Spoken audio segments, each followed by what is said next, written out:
Bonjour mes stagiaires, bonjour à tous. On va voir maintenant dans le cadre toujours du droit commercial, le domaine du droit commercial. Le droit commercial a un double objet et s'intéresse à la fois aux personnes, ça veut dire vision subjective, à l'activité de ces vision objective. Je recommence. Le droit commercial a un double objet et s'intéresse à la fois aux personnes, vision subjective, et à l'activité de saisie, vision objective. Deux conceptions s'affrontent ici, une conception objective, une conception subjective. Maintenant, on va s'intéresser à la conception objective et celle qui analyse le droit sous l'angle de son objet. Le droit commercial est donc réduit au droit des actes de commerce, d'après ce qu'on a vu dans le premier vidéo. Cette conception objective a triomphé par l'adoption de la loi 1595 relative au code de commerce qui traite désormais en premier les actes de commerce. Le droit commercial est donc le droit qui s'applique aux actes de commerce, c'est-à-dire à un certain nombre d'opérations déterminées par la loi, quelle que soit la profession de celui-ci qui est accompli. Cette vision objective au réel prend pour base l'acte de commerce. Ce système repose exclusivement sur l'acte effectué indépendamment de la personne de son auteur. Maintenant, on va traiter la deuxième conception, ça veut dire la conception subjective. Il analyse le droit commercial comme un droit des commerçants, plus généralement des professions commerciales, indépendamment des actes passés.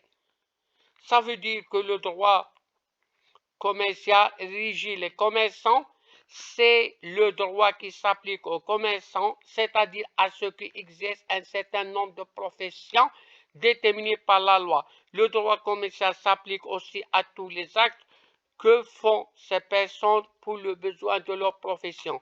Ainsi, la conception subjective prend pour base le commerçant, exemple, la législation allemande.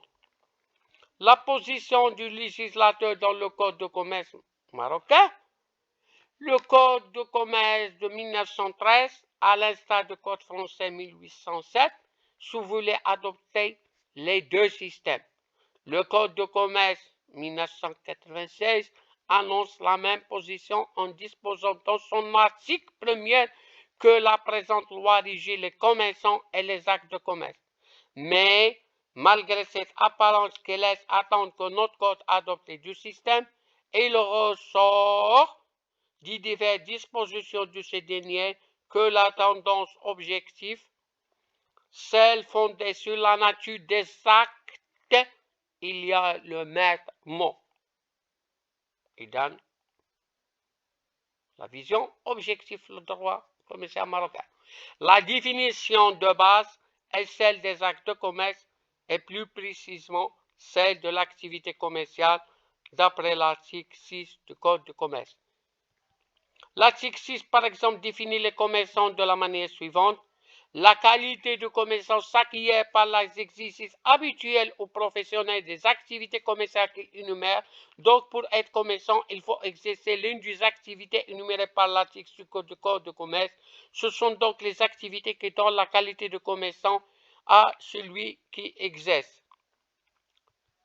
Néanmoins, quel que soit le système adopté, nous pouvons considérer que la matière de droit commercial est double. Ce sont les activités commerciales et les actes de commerce qui en constituent l'objet et le commerçant le sujet. C'est la conclusion. Je recommence. Quel que soit le système adopté, nous pouvons considérer que la matière de droit commercial est double.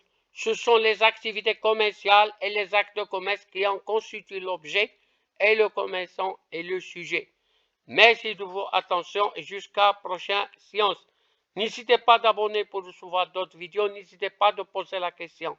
Shukran.